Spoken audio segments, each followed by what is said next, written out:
Hello, good morning. Good morning ꯑꯣꯏꯔꯦꯀꯣ. ꯍꯧꯖꯤꯛ ꯑꯩꯈꯣꯏꯅ ꯇꯧꯗꯣꯏꯁꯦ ꯉꯁꯥꯏꯒꯤ ꯃꯈꯥꯗ ꯆꯠꯊꯔꯁꯤꯀꯣ. ꯉꯁꯥꯏꯒꯤ ꯃꯈꯥꯗ question number 10 ꯐꯥꯎꯗꯤ ꯌꯧꯈ꯭ꯔꯦ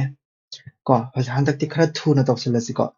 ꯑꯩ explain ꯇꯧꯔꯒ ꯂꯩꯕꯗꯣ ꯇꯧꯔꯒꯨꯝꯒꯦ. solve ꯐꯠ ꯂꯥꯎꯅ ꯇꯧꯊꯣꯔꯛꯑꯦ ꯑꯗꯨꯒ explanation ꯃꯊꯪ ꯇꯧꯖꯔꯛꯑꯒꯦꯀꯣ. ꯑꯗꯨꯃꯥꯏꯅ ꯇꯧꯔꯁꯤ. ꯈꯔ ꯊꯨꯅ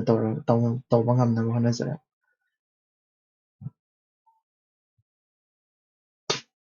Sida consider the following kind of organism haibako. Sida bacteria, fungi, flowering plants ko. Sigi bacteria, fungi, flowering plants is a subspecies of which of the above kind of organisms are employed as biopesticide. Biopesticide oina sizinaba pambi je karam organism no hangmade ko. Biopesticide hai taragadi koigi pest hatpa kangudani ko. Pest hatpa is a flowering plant the koi flowering plant ma'am like pest hatpa sizinaba nim pambi se pest hatpa adi koigi tin kanga hatpa dam sizineba ko. Fungi su leirambe hai bacteria su leirambe hai. Leitre haraga su bacteria species kya no leise. Bacteria species se makhala so kematik laikre billion ko bacteria species leiba ko. Aduga chamana na fungi makal id species ma'am ama leiba fungi su makal ma'am ama. Adudana assume to biology da id pest hat kya haraga di akoina bacteria makal ma'am ama leiramgane fungi makal ma'am ama leiramgane ba. Hojik chu khalaga yengoba bacteria se akoina leitre na khallaseba hujiki oina leitre na khallaseba tungda 2000 hojik 2026 ni 2030 adai da di bacteria ama tholokpa yai ba pest khodimak loi hatpa ngamba bacteria ama tholokpa yai ba fungi ama tholokpa yai fungi species ama thidoga tholokpa yai ba kaino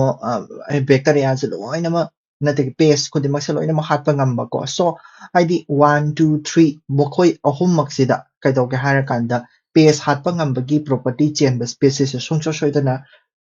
laigani hujik leitre haraga su feature da laire pasu ai ba discover to ngamde ba aduduna akogi UPSC ki question se yenga kanda future proof oiba question nga ta hangane ba future proof oiba question ai badi future da puthorok pa yaba pot to yauna moina khallaga hangane ba future da question se lala oidaba question khallaga hangane ba aduduna moigi sigumba statement sigi oinadi akoina d je chumdene all of the above se ko akoina di khanba ya e bacteria da leibrane as bacteria da ai theina de da pesticide oiba fungi da jo akoi theina de da pesticide oiba leirambadi ya ba scientist na thijandraga ju matungda feature da thijallaga puthorak pasu ya so pesticide ko ado tasembagi su ꯂꯩꯌꯦꯕ ꯃꯣꯏ ꯑꯍꯨꯝꯃꯛꯇ pesticide ꯑꯣꯏꯕ bacteriaꯗꯁꯨ ꯂꯩ ꯑꯗꯒꯤ ꯀꯩꯅꯣꯗꯁꯨ ꯂꯩꯌꯦꯕ fungiꯗꯁꯨ ꯂꯩꯌꯦꯕ ꯑꯗꯒꯤ ꯄꯥꯝꯕꯤ flowering plantꯗꯁꯨ ꯂꯩꯌꯦꯕ ꯂꯣꯏꯅꯃꯛ ꯂꯩꯌꯦꯕꯀꯣ ꯍꯥꯏꯗꯤ bacteriaꯒꯤ ꯑꯣꯏꯅ ꯑꯩꯈꯣꯏꯒꯤ BT cottonꯗꯒ ꯍꯥꯞꯄꯤꯕ bacillus thuringiensis ꯀꯥꯏꯅ ꯇꯧꯔꯤꯕ BT cottonꯒꯤ ꯀꯩꯅꯣꯗꯣ ꯑꯗꯨꯗꯣ bacteriaꯅꯤ fungiꯗꯁꯨ ꯂꯩ fungiꯗ ꯁꯨꯃꯥꯏꯅ trichoderma ꯀꯥꯏꯅ ꯂꯩꯀꯣ trichoderma ꯁꯦ disease ꯊꯣꯛꯍꯟꯕꯅꯤꯀꯣ root disease ꯍꯥꯏꯗꯤ rotting disease ꯊꯣꯛꯍꯟꯕꯗꯣ ꯍꯥꯏꯗꯤ fungi ꯑꯩꯈꯣꯏꯒꯤ ꯀꯩ ꯍꯥꯏꯅꯤ ꯄꯥꯝꯕꯤꯗ ꯁꯥ ꯉꯥꯗ ꯁꯤꯍꯟꯕ ꯑꯗꯨꯗꯨꯅ pesticide ꯀꯤ ꯇꯥꯏꯞꯇ ꯑꯦꯛ ꯇꯧꯕꯁꯨ ꯌꯥꯏꯑꯕꯀꯣ ꯑꯗꯣ so ꯂꯩꯕꯁꯨ ꯂꯩꯕ ꯑꯗꯨꯕꯨ ꯑꯩꯈꯣꯏꯅ ꯂꯩꯌꯦꯁꯦ exact ꯈꯪꯗ꯭ꯔꯒꯁꯨ ꯑꯗꯨꯝ answerꯁꯦ ꯈꯨꯝꯕ ꯉꯝꯕ ꯄꯣꯠ ꯑꯣꯏꯗꯣꯏꯅꯤꯀꯣ ꯑꯗꯒꯤ ꯑꯃꯨꯛ ꯌꯦꯡꯁꯤ biomass gasification ꯍꯥꯏꯗꯤ ꯀꯩꯅꯣ ꯍꯥꯏꯔꯒꯗꯤ ꯑꯩꯈꯣꯏꯅ biomass ꯄꯨꯊꯣꯛꯄꯗꯨꯅꯤꯀꯣ biomass ꯁꯦ ꯁꯨꯡꯗꯣꯏꯅꯤꯀꯣ ꯀꯃꯥꯏꯅ ꯁꯨꯡꯉꯦ ꯍꯥꯏ ꯀꯥꯟꯗ ꯑꯩꯈꯣꯏꯒꯤ waste materialꯁꯦ ꯑꯩꯈꯣꯏꯅ more than 700 degree Celsius ꯗ heat ꯇꯧꯔꯕ ꯑꯗꯨꯗꯨꯒ oxygenꯒꯨꯝꯕꯁꯦ partial oxidation ꯇꯧꯕ ꯍꯥꯏꯇꯥꯔꯦ partial oxidation ꯇꯧꯕ ꯀꯣ partial oxidation ꯇꯧꯕ ꯃꯇꯝꯗ ꯄꯨꯊꯣꯔꯛꯄ gas ꯑꯃꯈꯛ ꯄꯨꯊꯣꯔꯛꯀꯅꯦꯕꯀꯣ gas ꯇꯨꯕꯨ ꯑꯩꯈꯣꯏꯅ gas ꯄꯨꯊꯣꯛꯄꯗꯨꯕꯨ ꯑꯩꯈꯣꯏꯅ biomass gasification ꯍꯥꯏꯕ ꯑꯗꯨꯗ ꯄꯨꯊꯣꯔꯛꯀꯗꯣꯏꯕ gas ꯁꯦ ꯑꯩꯈꯣꯏꯅ ꯃꯃꯤꯡꯁꯦ ꯀꯩ ꯇꯧꯒꯦ ꯍꯥꯏꯔꯀꯥꯟꯗ synthesis or syngas ꯍꯥꯏꯔꯒꯁꯨ ꯈꯪꯅꯩꯕ or producer gas and so put up producer gas. Ko ani sigi khena basu lai ko syn gas habidi synthetic gas habini ko producer gas hai sina producer gas ko producer syn gas hai sina ka do ga har kanda mabani ma carbon monoxide ka hydrogen ga se yawi ko mabani ma tawbatabu ko syn gas sina khara ten mani ko synthetic gas hai se sidana koi gi khara hapsan by the producer gas tagi syn gas na khara ten mani ko ten ma sidana kari hapsala kane har kanda khara methane carbon dioxide nitrogen hapsala kane hadi syn gas na pot se impurities hai tare ato impurities ti direct na te du tare ga so nitrogen ki compound khara carbon dioxide chu yaurakani ba khara ko adudana ma se syn gas na khara phattaba fuel oidoine ko biofuel oirasu fuel oidoine aduna waste material se sumaina gas form the onthok pasibu ai khoina partial oxidation tawraga onthok pasibu ai khoina biomass gasification ka weba aduduga sumaina biomass ka haira aba waste material isdagi sungdoine adun waste material haira taragadi any type of material oiba yai ba kumba koigi chak cheng oiba yai biodegradable oiba yai adagi bio bo already yare pambi sanga loi oiba yai ko any industry ki effluent power dum biogas bu thoeba industry de ki thola pa phatta ba se sibok ta biogas bu thoeba anything oiba yai ko biomass gasification almost everything koigi waste material almost everything se biogas bu thon be yai ko adudana nate syngas natraga producer gas puthon be yai ko adudana biomass gasification se masi je sustainable solution to the power crisis ni hai adudana ma se karam biomass gasification ki karam statement je chungge na hangbani ko aduda ma hai sigai no coconut shell groundnut cells rice husks si chumani ko haibadi kaino anything possible haibadi punamak yai meaning the posak khudimak se biomass haidi bio asi atai atopa palam su ka kai ko industrial effluents adagi kaino thauthi atu da any panning ba pancha suno biomass gasification gi dadi loinamak yabani na loinamak tom chum doine ba sim jama wan jama chumani ko wan ji chung gi bedege khoi gi wan ya option jing ji chum mani khoi khan khala ni wan si si ko nge mala ni the combustible gases generated from the biomass gasification consists of hydrogen and carbon dioxide only ba haira ba la la bani ko phanayamna phanayamna biomass gasification je phayamna purity based ta tawge tawroi to hydrogen ga carbon dioxide ka khatang puthokpadi yaroi and yung ko syngas hari bise fuel nebe asembe di fuel loina sina daba gas ni sise sisu producer gas hai sisu fuel loina sina daba gas ni adigi mana hai se sustainable solution of power crisis and sustainable solution of power crisis to wasida tholaka diba gas se mai thaba ya ba khoi LPG gas to adugumane LPG gas to adugumane fuel oiba ya ba gas se carbon dioxide na saba ya bra adu taragadi fuel akoi gi naton dagi tholaiba exhaust oiriba carbon dioxide se fuel oiba yagadra yaroi ko carbon dioxide se no ta mai sai ta grabo ta de ko adu taragadi akoi je sor hon khudingi mai ka mani ba carbon dioxide se siki hariba combustible gas to adu da carbon dioxide se hydrogen natraga carbon dioxide se khatang yawe hai taragadi mai je sa aroeba aduduna kaidoge hara kanda carbon dioxide se tasena makidi khoigi mai muthatnabada ka seasonaiba aduduna sisi carbon dioxide se red flag neba only have sisu red flag neba aduduna tu jima sungsho shotana la neba tu je lan gi ba matam dagi di khoi da khange ma dudi kaino tu lan taragadi sigi option sum chu lale sigi option sum chu lale ade tu hojik se lehori se kaino 1 ka kariga a ga c ga katanga hore ko adu taragadi a ga c ga sidi ega sigisdagi akoina khang akoi yengasiko the combustible gases generated from the biomass gasification can be used for direct heat generation but not in internal combustion engine yongo akoigi internal combustion engine habadi akoigi car gumba adagi kano gumba ko sidagi tholakpa gas se khoi gi syn gas oigera producer gas oigera LPG go ba gas ne ba khoi gi LNG kana laitro liquefied LNG kana laitro adagi LPG kana laitro adagi CNG kana laitro natural gas ni ko liquefied natural gases liquefied petroleum gases si with fossil fuel de gini si with tokro CNG ka khoi gi si ju natural gas ni ko haidi compressed natural gas liquefied natural gas moi sing se akhoi kaino da loi season nei vehicle da loi season nei moi sing Delhi gi vehicle ayamba bus ayamba sin sin mga tane CNG na sin ba bus ayamba nga tane ado moi se loina ma kari no fuel nga tane moi se fuel nga tane gas form da leba nga tane adu do si ju gas form ne ba adu na heat production tawba heat production tawbadi yaraga kadawiki car da habadi yaroidoino ado hujik se yadre khalase ba khoi gi sin gas se natraga producer gas se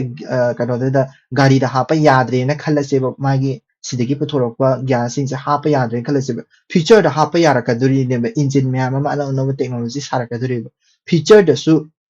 aina habdo feature da hujik yadre haraga su feature da yara kadabo poti oi ne kaina di car da khoi gi any type of gases hapa ga even hydrogen fuel hapa ga thauba yara kadorabani matam je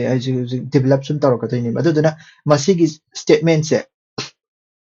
lan gani kai gina haragadi car da hapa yade habse lan gani hadi hujik hapa yaramba su yai natra haraga feature hujik yadre haraga su feature dadi sukso shoitana develop tawra kadaba technology ni ko aduduna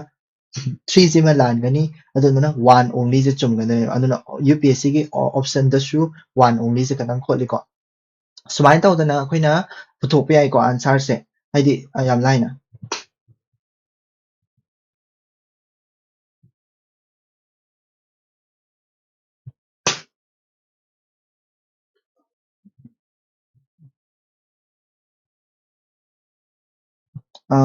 mine aigi haise ko why do you start streaming at this hour may I know what you are and who you are I am asking this after reading your video description I am a UPSC aspirant. I'm preparing for this year's examination, prelims examination. This is my revision session. I am streaming here in YouTube because I want to share my learning knowledge, my learning journey with you all. It's not that I know everything, but it is just a revision process for me. And also, if I'm providing some information or some tips to you, then uh, it's okay to everyone. It is okay to help a little bit to everyone. Ko adugi team da ni aina stream tawsari se haidi yamna kaino taw hairo bagi dina tibu ko aina stream tawsari se at this hour da taw ba haibam laiti haidi kai haini lair pabda wadanabgisu aidi sisina aigi awabasu pothabagi tatnebako aina pabase yamna tanjalaagandi YouTube da amuk takthokpase sisusu aidi kanogi kai kaino yam lo kai yam leidaine takthokpa ngam taragadi haiba he duini haiba ma leidaine aduduni ba aina panjarise ko si aidi aina takpa ngam taragadi kaino tawdoine ba aduduna soiba yarosu haina se aduga aina si tawjarise help tawba oi taragadi mayam help tawba oi taragadi kana tawde adu disturbance si oiramoina khalle kaigino haragadi ko aina tawjarise do question je kaino khangdre why do you start streaming at this hour ai gi oina de ai gi study routine ne matam ne si matam se ko adu da ne next question among yeng se ko question number 13 what is the role of ultraviolet radiation in the water purification system sigi matam 2011 size da 2012 ꯅꯤꯀꯣ ꯁꯤꯁꯦ 2012 ꯁꯥꯏꯁꯤꯗ ꯑꯩꯈꯣꯏꯒꯤ UV ꯒꯤ ꯑꯣꯏꯕ ꯐꯤꯜꯇꯔꯁꯦ ꯌꯥꯝ ꯊꯣꯛꯂꯛꯑꯦꯕ ꯃꯇꯝꯗꯨꯗꯀꯣ UV ꯐꯤꯜꯇꯔꯁꯦ ꯌꯥꯝ ꯊꯣꯛꯂꯛꯑꯦꯕ ꯑꯗꯨꯗꯩꯗ UV filter ꯌꯥꯝ ꯊꯣꯛꯂꯛꯄꯗꯨꯗ ꯀꯩꯗꯧꯒꯦ ꯍꯥꯏꯔꯀꯥꯟꯗ ꯃꯇꯝꯗꯨꯗ ꯍꯪꯕ ꯌꯥꯔꯦꯅꯀꯣ ꯑꯩꯈꯣꯏꯒꯤ ꯖꯦꯅꯔꯦꯜ ꯀꯃꯟ ꯅꯣꯂꯦꯖ ꯍꯥꯏꯇꯥꯔꯦꯀꯣ ꯑꯗꯨꯗꯨ ꯇꯦꯁ ꯇꯧꯕ ꯑꯣꯏꯅ ꯁꯤꯒꯤ ꯀꯣꯏꯁꯟꯁꯦ ꯍꯪꯉꯛꯄꯅꯦꯕꯀꯣ ꯑꯗꯨꯗꯩꯗ UV ꯔꯦꯗꯤꯌꯦꯁꯟ ꯇꯧꯔꯒ ꯑꯩꯈꯣꯏꯒꯤ ꯋꯥꯇꯔ ꯄ꯭ୟୁರಿꯐꯤꯀꯦꯁꯟ ꯇꯧꯕꯁꯦ ꯃꯁꯤꯁꯦ ꯁꯤꯒꯤ ꯃꯇꯥꯡꯁꯤꯗ ꯀꯣꯏꯁꯟ ꯑꯃ ꯃꯥꯅ ꯁꯤꯗꯩꯁꯤꯗ ꯍꯪꯉꯦꯕꯀꯣ ꯁꯤꯁꯦ ꯌꯥꯝꯅ ꯁꯤ ꯕꯦꯁꯤꯛ ꯖꯦꯅꯔꯦꯜ ꯅꯣꯂꯦꯖꯅꯤꯀꯣ ꯁꯤꯁꯦ ꯂꯥꯏꯔꯤꯛꯇꯁꯨ ꯐꯪꯉꯣꯏꯕ ꯑꯩꯒꯤ ꯁꯥꯏꯟꯁ ꯂꯥꯏꯔꯤꯛ ꯐꯥꯀꯠꯂꯒ ꯁꯥꯏꯟꯁꯇꯨꯗꯒꯤ ꯄꯥꯔꯒꯁꯨ ꯐꯪꯉꯣꯏꯕ ꯁꯤꯁꯦ ꯑꯗꯨꯕꯨ ꯑꯩꯈꯣꯏ ꯖꯦꯅꯔꯦꯜ ꯅꯣꯂꯦꯖꯅ ꯃꯇꯝꯗꯨꯒꯤ ꯁꯥꯇ꯭ꯔꯅꯦ ꯈꯜꯂꯒ ꯑꯦꯛꯖꯥꯝꯗ ꯃꯁꯤꯒꯤ ꯀꯣꯏꯁꯟꯁꯦ ꯊꯦꯡꯅ ꯇꯥꯔꯒꯗꯤ ꯀꯃꯥꯏꯅ ꯑꯦꯄ꯭ꯔꯣꯆ ꯇꯧꯅꯤ ꯍꯥꯏꯕꯗꯣ ꯑꯩ ꯍꯥꯏꯖꯔꯛꯀꯦꯕꯀꯣ ꯌꯦꯡꯁꯦꯕ ꯀꯣ it activates or kills the harmful microorganism in water ultraviolet radiation ని ꯃꯥꯏꯀ꯭ꯔꯣ ꯑꯣꯔꯒꯥꯅꯤꯖꯝꯗꯤ ꯁꯨꯡꯁꯣꯏ ꯁꯣꯏꯗꯅ ꯍꯥꯠꯂꯝꯃꯅꯤ ꯀꯣ ꯑꯗꯨꯗꯨꯅ ꯑꯜꯇ꯭ꯔꯥꯚꯥꯏꯂꯦꯠ ꯔꯦꯗꯤꯌꯦꯁꯟꯅ inactivate ꯅꯠꯇ꯭ꯔꯒ kill ꯇꯧꯋꯦ ꯁꯤꯕꯨꯗꯤ ꯆꯨꯝꯃꯦ. Second thing, it removes all the undesirable odors from the water. Odors ꯍꯥꯏꯕꯅꯤꯀꯣ odors ꯍꯥꯏꯕꯗꯤ manam namthiba isingse ꯑꯩꯈꯣꯏꯅ ꯔꯦ ꯀꯥꯞꯄꯒ manam ꯅꯨꯡꯁꯤꯍꯜꯂꯤ ꯅꯠꯇ꯭ꯔꯒ manam ꯀꯩꯅꯣ ꯇꯧꯋꯦ ꯍꯥꯏꯕꯁꯤ ꯁꯤꯁꯦ ꯑꯣꯏꯔꯔꯣꯏꯗꯕ ꯋꯥꯔꯤꯅꯤꯀꯣ ꯈꯨꯗꯝ ꯑꯣꯏꯅ ꯍꯥꯏꯒꯦꯕ ꯑꯦꯛꯖꯥꯝꯄꯜ ꯑꯣꯗꯔ ꯍꯥꯏꯕꯁꯦ ꯀꯗꯥꯏꯗꯒꯤ ꯊꯣꯛꯂꯛꯀꯦꯕ ꯑꯣꯗꯔ ꯍꯥꯏꯕꯁꯦ ꯃꯦꯇꯔꯤꯌꯦꯜ ꯄꯥꯔꯇꯤꯀꯜꯅꯦꯕꯀꯣ material particle suspended in the air ꯍꯥꯏꯕꯅꯦꯕꯀꯣ ꯍꯥꯏꯗꯤ ꯑꯩꯈꯣꯏꯒꯤ ꯄꯥꯔꯇꯤꯀꯜꯅꯦꯕ ꯑꯩꯈꯣꯏꯒꯤ ꯅꯥꯇꯣꯟꯗ ꯆꯪꯉꯀꯥꯟꯗ ꯅꯥꯇꯣꯟꯗꯨꯗ ꯑꯩꯈꯣꯏꯒꯤ ꯅꯥꯇꯣꯟꯗ ꯑꯩꯈꯣꯏꯒꯤ ꯃꯥꯒꯤ ꯑꯣꯗꯔꯁꯤꯒꯤ ꯀꯩꯅꯣꯁꯦ ꯐꯤꯜ ꯇꯧꯔꯀꯥꯟꯗ ꯁꯦꯟꯁꯇ ꯐꯤꯜ ꯇꯧꯔꯀꯥꯟꯗ ꯑꯣꯗꯔ ꯍꯥꯏꯁꯦ ꯂꯥꯛꯏꯅꯦꯕꯀꯣ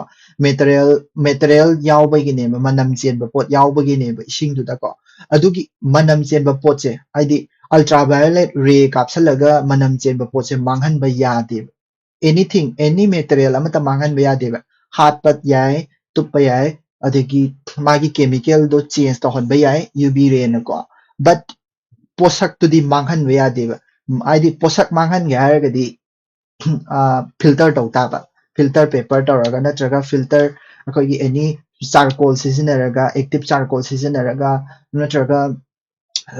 ꯑꯦꯅꯤ ꯐꯤꯜꯇꯔ ꯃꯦꯝꯕ꯭ꯔꯦꯟ ꯑꯃ ꯁꯤꯖꯤꯟꯅꯔꯒ ꯇꯧ ꯇꯥꯕ ꯍꯥꯏꯗꯤ ꯐꯠꯇꯕꯗꯣ ꯂꯧꯊꯣꯛꯀꯦ ꯍꯥꯏꯔꯒꯗꯤ ꯃꯁꯤꯗꯤ ꯑꯜꯇ꯭ꯔꯥꯚꯥꯏꯑꯣꯂꯦꯠ ꯔꯦ ꯀꯥꯞꯁꯟꯕꯅꯦꯕ ꯑꯜꯇ꯭ꯔꯥꯚꯥꯏꯑꯣꯂꯦꯠ ꯔꯦ ꯀꯥꯞꯁꯟꯕꯁꯤꯗꯗꯤ ꯃꯦꯇꯔꯤꯌꯦꯜꯒꯤ ꯑꯣꯏꯕ ꯄꯣꯠꯁꯦ ꯑꯝꯇ ꯂꯧꯊꯣꯛꯄ ꯌꯥꯔꯣꯏꯕ ꯑꯗꯨꯗꯨꯅ manam ꯆꯦꯟꯕ ꯄꯣꯠꯁꯦ ꯂꯧꯊꯣꯛꯄ ꯌꯥꯔꯣꯏꯕ manam ꯆꯦꯟꯕ ꯄꯣꯠꯁꯦ ꯂꯧꯊꯣꯛꯀꯦ ꯍꯥꯏꯔꯒꯗꯤ ꯐꯤꯜꯇꯔ ꯇꯧꯕ ꯇꯥꯕ ꯀꯣ ꯑꯗꯣ ꯌꯥꯝꯅ manam ꯆꯦꯟꯕꯁꯦ ꯂꯧꯊꯣꯛꯀꯦ ꯍꯥꯏꯔꯒꯗꯤ activated charcoal ꯍꯥꯏꯅ ꯂꯩꯀꯣ activated charcoal ꯂꯧꯊꯣꯛ ꯇꯥꯕꯅꯤ it quickens the sedimentation of solid particle se sedimentation tawbase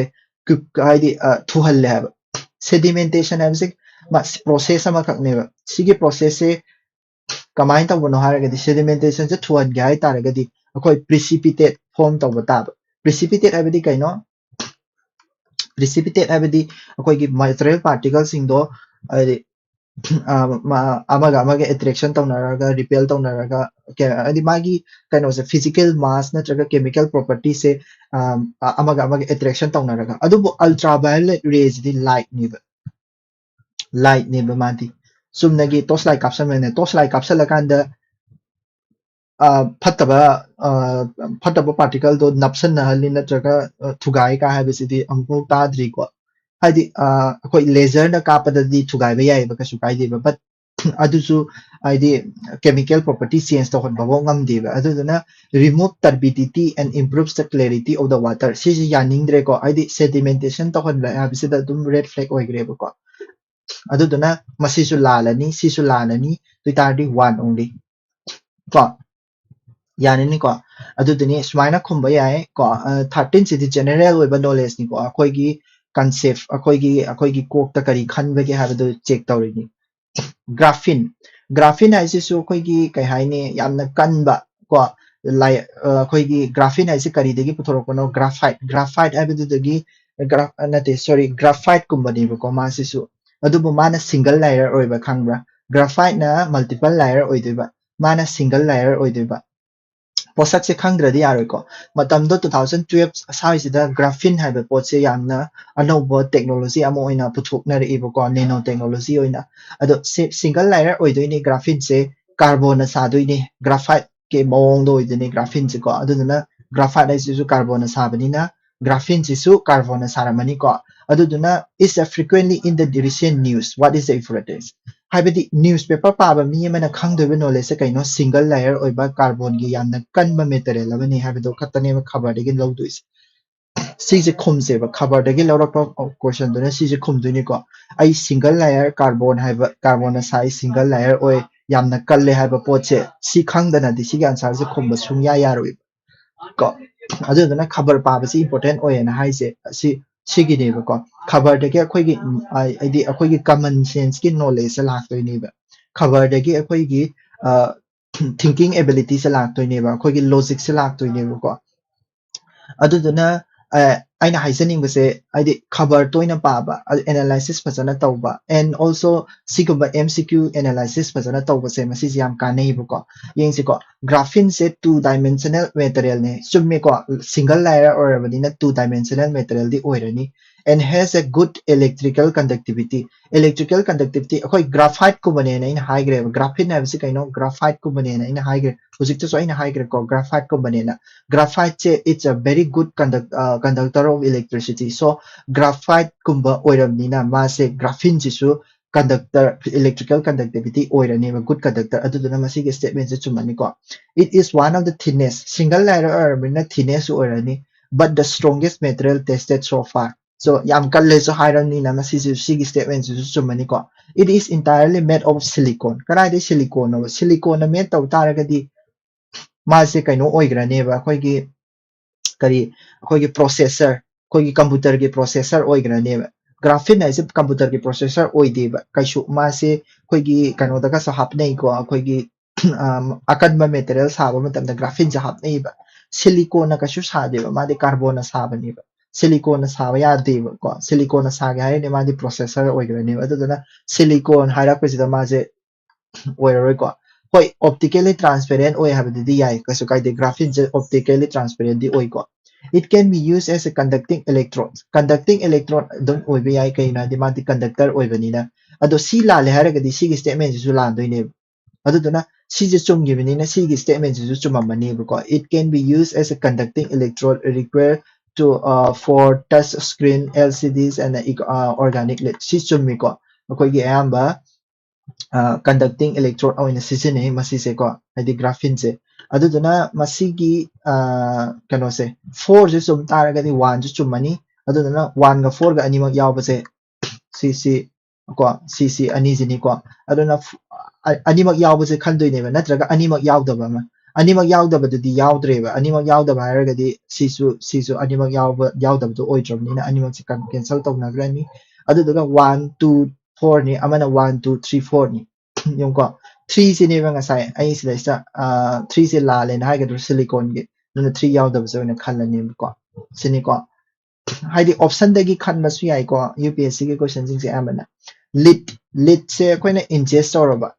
को इनहेल तौरबा हेल्थ हजार्ड ओइ माना अदुम आंसर से हाइबिरमि को लिट हाइबसे कइनो याम फत्तेबा लिट से अखोइदा अक्सांग मनुंग संग तारगदि याम फत्तेबा अदोना कदोगे हारा कांदा लिट से पेट्रोल दा हापमबसे को लिट से अखोइना एंटी नॉकिंग एजेंट ना अखोइगी इंजिन से मखोन याम थोकपा इंजिन से लिट हापा कांदा पेट्रोल दा लिट हापचला कांदा मखोन याम थोकपा एजे मखोन याम थोकपा इंजिन से मखोन थोअंदीबा खंगरा अदुदुना मखोन थोअंदबसे अखोइगी लिट से हापसे अखोइगी लिट से हक्चांग याम सोएबा हक्चांग याम सोखरजाने को लिट से ना अखोइगी नर्वस सिस्टम दा अदेगी ब्रेन दा करी दा चंग्र कांदा अखोइ से हक्चांग याम सोले हाइदि हेवी मेटल आयामनि हेवी मेटल सिंग से लिट से जो हेवी मेटल अमनि मर्क्यूरी हेवी मेटल नि को अदे असिगुम हेवी मेटल सिंग से आयामना नर्वस सिस्टम दा अटैक तौरेबा सेंट्रल नर्वस सिस्टम से अटैक तौ ब्रेन दे अटैक तौरेबा अदुदुना मासे अखोइगी पेट्रोल दा हापसे थिंगिबने एंटी नॉकिंग एजेंट ओइसा तारगसु थिंगिबने को अदुदुना लिट पॉइजनिंग से कराई देगिनो गाड़ी दा हापदे थिंगरे अदुबु हुजिक से लिट पॉइजनिंग से तौरी करावाई देनो लिट पॉइजनिंग से करावाई देनो करावाई देगी लाकदे हायरगदी मासे अखोइगी स्मेल्टिंग हाबदे कइनो स्मेल्टिंग हाबदे अखोइगी योट सुंबम योट सुंबम दगी निको स्मेल्टिंग यूनिट्स को अदगी पेन एंड पेंसिल योंको the pens ko hair oils and cosmetic yeng si ko ai khoi gi hakchang da yam toina thengna ba poching se masi jibadi shoi da na hapam maroi lits kai gi no government na dum thinga mane pencil lab se angang ma sa na sana ba pot ne pencil lab se pen ha se angang ma sa na sana ba pot ne masi dai se lit hap ta ga de khoi gi pencil se ai su angang nga da pangchup tu chupi ba supi adu do lit oi ta ga di lit oi ta ga di pangchup tu chup da mai je sum shi ga di ba pencil pen se ko adu de gi hair oil se akhoi na taina ri ba pot ne cosmetic ne ba cosmetic ai lipstick si cosmetic ne ba cosmetic si da lit se hapsan da ga di akhoi se adum shi ra ni ba adu do na sarkar na dum thingang da ba pot ne ba akhoi gi lip pencil na ma leitra madu do lip pencil na lei di sa atai kem na te ba akhoi gi pencil da happy ba pot di graphite ne ba si ma ton da happy do pencil ma ton da happy do graphite ne ba graphite se lit kai phet ma ne na moina lit pencil na hai gi be ba maming do adu do na ngau ga no ba akhoi gi 0.7 0.9 kaina leitro 0.5 kaina adu gi 0.5 pencil da happy ba lead na akhoi na happy da pencil gi lead di kaina happy do lead na te ba se madi madu do graphite ne ba ko adu do na pen guma pencil sida dum assumption to noi wakhan sida khallo ba pen guma pencil sida lead hap taraga di petrol dai be lok thokhrab ne petrol hai se kaino petrol engine da hap petrol do adu dai be lok thokhrab ne ba adu pencil da ka da be hap toino ba just think ko cosmetic ta ka da be hap toino hair oil da ka da be hap toino madu de akhoi na numi khuding season la ba pot nga ta ne ba ji da hap ga de akhoi ji shi roidra ba akhoi bo ngau ri bra ba hai di government ji ngau ba ta doi ne ba doi taraga ko adoi taragadi asi ani jibadi suksoi da na hapam marwai aduna 2 ga 4 ga yawda ba je thi doi ne ba haibadi 2 4 mai se kai 2 ga 4 ga yawda ba je thi doi ba adoi taradi 1 ga 3 ga je oira ne ba ko 1 ga 3 ga khallagi yemu ko hair oil da natraga cosmetic se akoina tum seasonary ba pot ne seasonary ba pot se da petrol season bai chang sida hair oil pe cosmetic si so koi seasonary ne pen pencil so angang ne seasonary ne sida ista koi lit hapa pen pencil ka da bai hap tu no hapoi ko angau ba na te government se he hapa ma matam da pha da na hato khara ne ba kai no de lit cham sati poison ne ba ma se yam thina kan ba poison ne ba poison si bu pencil da hap ka tro hapoi ko adegi cosmetic da hap ka tro hapoi ko but pen ta di hapa ya ba ai di pen ta di akhoi na hai do bakha da ga tha ba ne pen ta do not drink this kind ko adegi smelting yot kuma sung ba da adu ko ba da di hapa ya ba adu ko ba da di yam na cautious oi na hai di section na tau dui ni na ko lit kuma hapa di ya ba du da ya dai ko ya ni ko sigi kan ai di question jo isana dum hangjo ba UPSC question se lai di ba ko khallo raga di adubu munna khanjalaga khota raga di chumbagi chance yam wange ba aina tawi pot se chumne habdi nati ba se 100% chumne habdi nati ba but 100% lal handabadi ngamni ba kaino haraga di akhoina tawdre ba se ai 60% 70% chumhan badi akhoi ngamni 100% di ngamdre haraga su ko sapra kem tawdabra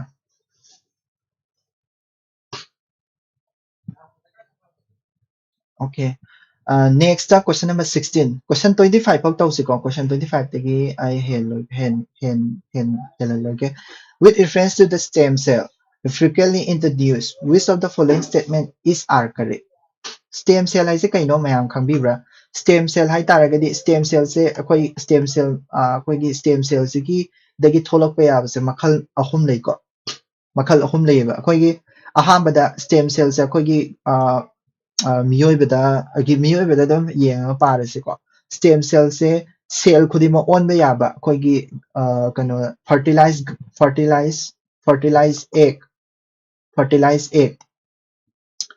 tawraba egg se stem cell ahan bane ba khoigi fertilize tawraba egg se akhoigi stem cell ne ba si loina ma on pa ya akhoigi marum hai tare ko nupi de thokpa marum hai de ovum se masi se fertilize tawraba matung de gi de ma je cell ama khatane ba oiram se masi gi cell sina ai gi isa punga mukte yawi ba cell se loi ola ine ba stem cell hai se kaino harakanda masigi cell stem cell hariba potsina any type of cell on bangamaba adoi taragadi maduduba stem cell kaweba ado stem cell se makhal leba fertilized egg se this is one type of stem cell neba masi se kadawge harakanda खोगी मखल खुदिमकी अयाबा एनी नॉन खोगी कई हाइनी खोगी नॉन जुजिक लेदिबा स्टेम सेल खुदिमक से अयाबना ओन हाइदि अतोपा सेल खुदिमक से माना फर्टिलाइज एक्स तगी ओन बंगमिबा अदुदना मसी जो खोइना टोटी पोटेन काइन हाइनी बको टोटी पोटेन अदगी फर्टिलाइज एक के मथंगदा खोइ करी ओइबे इम्ब्रायो गी एक हाइतार इम्ब्रायोनिक स्टेम सेल इम्ब्रायो हाइतारगदी खोगी मीट कुंबा हार्ट कुंबा अदगी करी कुंबा पांजलबा खोट लिम कुंबा पांजलबा अदगी सरू कुंबा स्पाइन कुंबा पालबा एम्ब्रायो से सिददी कदोगे हारकांदा मादो बॉडी दो सेम हौरअबनेबा अदुदुना मिट लेबा सेल स्टेम सेल दुना मिट की अतय अतोप पार्ट की पोषक से लोय सारा अनेबा ब्रेन की सेल दुना ब्रेन की अपुंब से पुलपुना सारा अनेबा ब्रेन की सेल मयाम अमा लेको अदुबु ब्रेन की सेल दुना चखाव से सारा अरोइबा सिददी अदुदुना माजे खितंग हदरे फर्टिलाइज एग सिना सेल पुना मा ओनबा यायबा एम्ब्रायो सिना सेल टाइप खरा खतंग ओनबा यादुने यामना दि नतबिदा ये नची सॉरी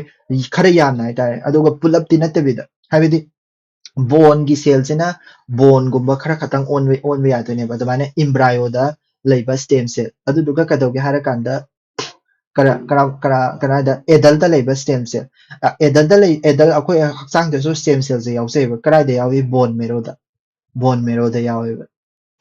अखोयगे बोन मेरो से स्टेम सेल नेबा बोन मेरो से देगे अखोयना ह्यूमन की ई की सेल खुदी मक्से लोइना सुंगा इनेबा सिदा आइदे ब्लड सेल खुदी मक्से को बोन मेरो देगे लोइना मक्ति हाइबा यादे बट अयाम्बा हाइतारे को बोन मेरो देगे सुंगा पंगा तनेबा ब्लड सेल अयाम्बा से सो आइदे स्टेम सेल मखल से हाइदे सुम डेवलप तौरगे फर्टिलाइज एग सिना डेवलप तौरगे खुदिंगी मागी स्टेम सेल की मागी पावर से हंदरक्तोइनी हाइबेदि फर्टिलाइज एग सिना मयाम सेंबा यादोइनी अदुगा एम्ब्रायो सिना खरा खरा सेंबा यादोइनी अदुगा बोन मेरो सिना अककना बी सेल खरा खतंग सेंबा यादोइनी अदुमाइना अजे सिसिमा लेरेको मा हाइनी किसे कनो stem cell can derive from the mammals only यंगो स्टेम सेल हाइबसे ममेल्स ता खतंग यावी सिने हाइसे को अदो स्टेम सेल हाइबसे कनो अखोय हुसिक नैनागिबा स्टेम सेल जुगे मतुग इनदी सेल अमना सेल मयाम अम ओनबा याबसे पांबी दसु दुम लेरंगनीबा को ममेल्स ता खता नतीबा सांगा खुदिमक्से आइदि कनो अमदगी लोइना डेवलप तौरपा ngaतने हाइबदि सेल अमदगी लोइना मक डेवलप तौरपा ngaतने अदुदुगा कनो लेवल अमदला अदुदना स्टेम सेल हाइबसे पांबी खुदिमक्ता सांगा खुदिमक्ता लोइ लेगदबा पोतने सिसिमा लालानी को stem cell can be used for screening new drugs सिसिमा apet na wakan khan go ko stem cell can be used for medical therapies si ju chumani ko medical therapy sai de koi gi stem cell therapy cancer na ba mi se si se akoi na stem cell khara lauraga madu do akoi na kaino da hapsan doine bu ko akoi gi mana cancer na ba mafam du hapsan doine ba adu ga program ta hon doine ba adu ga cancer na sa thokra ba mo gi body part to नौना region तौना बगिदमक stem cell से हप्सन दोइनेबा दमाइना को अदुना medical therapy सिता तौबसु यायबा सिसे अदुदना Ahaan सिगी 3 हैबा statement से चुमनेबा अदुदुगा 1 city लाने 1 लानबा मतमना सिसे कखरने को only हैबा Sissu red flag नि को अदुदना अदुम लाले अदुम खंगजरो मसाना अदुगा 3 हैबा city चुमेबा 3 यावसे अनि सिनि यावरिसिको अदुदा होजिक लाइसे 50% लाए 2 से चुमरा लानब्रा हाइबसे सिगी मतुंगेना 2 सिना हाइसे कइनो स्क्रीनिंग ऑफ ड्रग हाइबदि कइनो ड्रग टेस्ट तबुतुनिबो को सिजु ड्रग टेस्ट तबुतु सिसे अखोइगी फीचर टेक्नोलॉजी नेबा और फीचर टेक्नोलॉजी हाइसे हुजु सिक्सु याम कना तौरेको सिगी स्टेम सेल की क्वेश्चन लाइसे अतै केम नतेबा 2012 2011 अदाइदा खोइगी नोबेल प्राइज 2012 तनेको नोबेल प्राइज अमा फंगेबा स्टेम सेल की मतांगदा अदो नॉर्मल सेल से स्टेम सेल ओंथोपा यायना जापानीज की साइंटिस्ट अमा नॉर्मल सेल से सिदगी स्टेम सेल द ओंथोपा यायना जापानीज की साइंटिस्ट अमा सी पुथोपदगी नोबेल प्राइज फंगेबा aduduna adudagi question se si question ja lakpa oidoi ba adubu stem Nobel Prize gi baram de hangde stem cell gi baram da hangi ne aduduna Nobel Prize yam pabio Nobel Prize ko de makse ko Nobel Prize yam pabio yam kanani ko Nobel Prize yam pabio yam kanani ko aduga stem cell can be used in stem cell can be used in screening new drugs drug test ba khudamana se drug anobam sare ba drug anobam sare ko sidesta aduga base akoi mioi bedadi test tawa yaroi yagadro mi ahing bedala is pha dana hangoi gi type test taw le gadi yagadro kano aduduna mioi bedadi kana dabra se khangi haragadi akoina stem cell khara laura ani mi dagi aduduga organ se develop tawdene like liver natraga kaino ka se brain kai ka se develop tawdene develop taraga nga sa gi drug to se de test taw pai tare stem cell se anova drug se de test taw yai hadi stem cell na semakpa organ da anova drug sing test taw yai sine ma haning se ko so possible oi ko si se ko aduna si ju chumani chumju chumi ko aduna 3 ga 2 ga se chumani ko adu tara di b option number b se chumdeni ko ai gyan tare ko khara basic oi ba knowledge khara changi ko ide khum na hona matam question number 17 CFCs ki matang dam lai CFCs se adom hang lai chai khuding adom hang lai 2011 ta su akoi gi ozone hole gi matang da hangi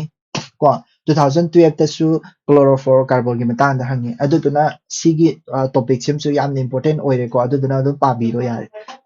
every question ko every ko kaino ko dema adum hang lai raben ozone depleting substance ne ma se ko masi je krai de season ge plastic forms da ko CFC se akoi karai coolant oina season ne coolant oina krai de season nei koi gi refrigerator da ko coolant oina season nei ado ma se ka do plastic form oina so season nei hai ai khangdri ko coolant oina season nei khaktane koi na khangi se coolant oina season nei have sim su khange in the production of tubeless tire yong ko tubeless tire se kaino kan lawa pot ne ba adudu kan lawa rubber na sai rubber da galvanize toraga akoina tubeless tire sa sare ini ba tubeless tire to bu kamaina CFC se hap toina CFC as gas ne ba ko kamaina hap toino ko tire sa ba tire se solid prot ni kamaina hap toino aduduna si se tubeless tire da ka so hap na de ba CFC se aduduna si se ma pra red flag ni ma si se ma la ni ko 2 se la ni 2 se la le na ka thapa ma tam da ngasai ge answer je dum thok sara ani 2 se la le tholopa ma tam da 4 only ga 1 3 4 ga ne ba ladies ko si yong 1 le re 3 4 only si yeng si ko as pressurizing agent in the aerosol can ko 4 si bede dum chum mane ba ko aerosol the season aerosol oina season aerosol hai se kaino ai khoi gi air ga solid ka mix tawdo ne ba khudam mai na hara kanda khoi da hara ga na khoi gi perfume chai ma tab da khoi gi particle matter mayam ama khoi gi foam do khangi da foam do foam se si foam sidai sa yari ba foam se si su ne ba si su air ga solid ka gi mixture ne ba gyan tabra khoi gi da hara ga na khoi gi foam khoi gi ice cream gi foam ga do sai da na ko cream ga sai ba do adumai to da foam se si ne da na adumai to da na sigi kano se aerosol can da aerosol can ai se khoi gi soda gi can do adu or sai ko air ga solid ka mix to do oi do ne ba ko adu ma can si ne ha si foam si so adum akoi na khangi ba asi su air ga solid ka mix to ne ba si su one of the example ne ba adu ta ra ga ani se dum related oi dra ne CFC se sinar doi ma le ba aduduna C4 se chumi ai tar ga di option sida akhoi khangre option ani si si ma di lan gram ni na option number 4 je ani mak di yaram ni na option 4 je chumamani option 4 je chum badai gi di sigi aerosol sina mara mara kana sigi foam je chumane adu tar di 1 je chum khale 4 je chum khale adu tar di 1 je 4 je chum badi kya no C ne ba to 3 je dum chumamane in cleaning a certain electronic component yung ko foam je sijanaraga khoi gi electronic component sida khoi gi foam je sai de ne ja chai ra ne aduga ma je vaporize jar tawgi ne ko form do absorbent ne CFC se absorbent ne CFC se yamne absorb to ye aduna phattaba sing se absorb to ga maninola pai gi ne aduna cleaning oina su sijine ko adumaina derive to ba ya munna khandara ga question so dum khot pa ya bani ko aidi yamna aidi environment gi science gi question sing se yamna ka shulu da bani ba mrs ka kre okay yamna lu da bani ko aduna a team of scientists at Brookhaven National Laboratory include those from India created the heaviest antimatter at the helium nucleus. I na haisa ba do just idea okay Mrs. In a team of scientists at Brookhaven National Laboratory, including those from the India, create the heaviest antimatter. Antimatter hay si kaino khangdaba mi amana masigi question se khumba ngamoyba. Antimatter hay si kaino khangdaba id mi amana masigi question se khumba ngamoy. Antimatter hay si kaino ay hana explain tawrake ba. Sisa physics ki concept ni ko adudana basic science ki oina lari ama phajana pabiyo ai gi oina di basic science se class 11 na 9 10 ko CBSE ki 9 10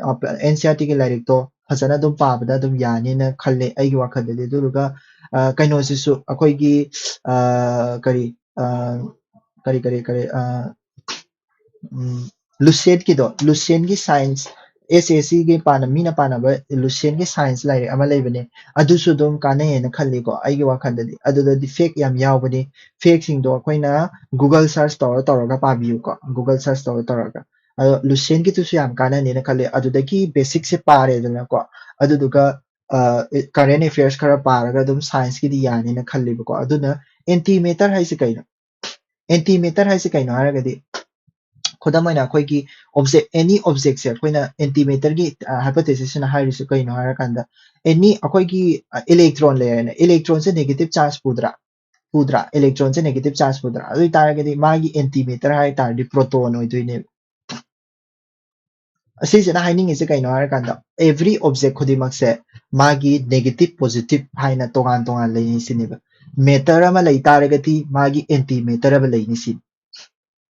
meaning se kaino haragadi a positive ama laita de negative ama laini negative lema laita haragadi positive ama laini ha positive adu matter khudimak se positive negative animak na same ani sine hai se ko and also akoi gi universe se kaiba matam sida positive mayam ama su puthoi negative mayam ama su puthoi ba aduduna kadoga hara kanda antimatter hai se antimatter su mayam puthoi antimatter su mayam puthoi aduduga matter ga antimatter ga ani se punjala kanda akoi gi energy ji yamna energy release yam toy ba aduduna energy khwaidagi efficient oina puthok ba se akoi ne matter antimatter ga pun ba se na oi kaina khanai ba hainai ba ko gyan tai ko aina haibado adudaida sounding asu sorry ko I wangam kitang phajadabani adoi tar so I na sai se I di UPSC preparation tawbanina siguma question jan nainaraga I gi revision oi jari ni ba ko adudana sum nainabar wani ko mayam da khara help tawjaba ngam basu oi jano na ko I share tawraga di adoi aingon da su kanare mayam da su kanare na tawbani ko adudana ni what is the implication of the creation of antimatter ado big bang se pokhaiba matam da husiki to la se big bang se pokhaiba matam sida matter ga antimatter ga se sapmana na thoe na haine ibu ko khanai ibu antimatter ga se adu daida kadauge hara kanda matter ga antimatter ga thok pasida husiki ayamana matter jinga ta leire antimatter se irai leitaba ga na tawre ko matter se na dominate oireba aduduna antimatter se lai have se khangna rakpadagi antimatter se puthokna hona rakpane aduduna ne moina anti helium nucleus helium nucleus na positive oi taragadi anti helium nucleus ma puthok si na khana rakpadune ko adu khana rakpaduna ne ba sagi a team of scientists ka Brookhaven National Laboratory including those from India create the heaviest antimatter khwaidagi lumba antimatter anti helium nucleus se puthokre ko what are the implication of the creation of the antimatter se puthokbagi implication to karino sinemu ko yung ko yamna simple oiba question ni yamna luba malige question se yamna luba malige question ja araiba question oidoi ko yamna luba malige in question ja araiba question oidoi ni yengsi ko it will make mineral prospect and oil exploration easier and cheaper yongo wakhan jida khallagi yongo ba oil puthokna ba adagi kari mineral puthokna ba dia khoi technology mayam makhal mayam ama leiba technology mayam ama khoi gi ship toroga koi thi dana adagi mapping tawdana samudra da koi thi dana oil thokpham jaga jing si irai lai na khoi puthokpa ngame wal gi mafam ayam ba dum map tawgrabani ba oil je puthokna ba oil puthokna ba gi damakta scientist mayam ama Brookhaven da national laboratory da ko India gi scientist ka se chatlaga ko anti helium kind of technology phaja ba mayam am sizinaraga tawgadra ba khallaga yengo ba physics ki asok lugraba concept antimatter haiba concept se sije scientist mayam na thijatli ne ba antimatter se puthoi ne ba ko puthokna ba honari ba pot se ma sije thau puthokna ba gi tawgadra ba thau puthokna ba technology di mai masa gi technology su oigrane ba ko aduna it will make mineral prospect and oil exploration easier and cheaper haise sise mari leina da wari ne masise cancel tawgra masi cancel taw one ji cancel tawgi taragadi si kakrane ba ko to b ga c ga khatang lehorani ko si concept ni ko si su concept ni it will help prove the possibility of the existence of the stars and the galaxy made of antimatter haidi possibility of the existence of the stars haiba ko stars sigi magi existence ko hingnabagi aduduga galaxy sigi ko aidi galaxy su adagi star su antimatter na sai ko antimatter na sai habase khanghanabagi damana it will help to prove the possibility of the existence of the stars and the galaxy made of antimatter antimatter thijalise antimatter sina sai habado khanghanabagi khatangi ni haiba ko this is masi je chumba yai ko chumba yai सिजमा ngakatang thamsi antimatter ki wari ne ba masi mana liri se it will help understand the evolution of the universe masi ju chumba yai habidi existence of the stars and the galaxy hai se universe ki wari ne ba ko aduna animak se relate chu oire ba aduna chum ya hara gadi animak se chumba ma animak se lanba ma si lanba matamda evolution chu landoi ne hai di galaxy adagi star gi existence se lal hai taragadi universe ki evolution chu landoi ne ba aduna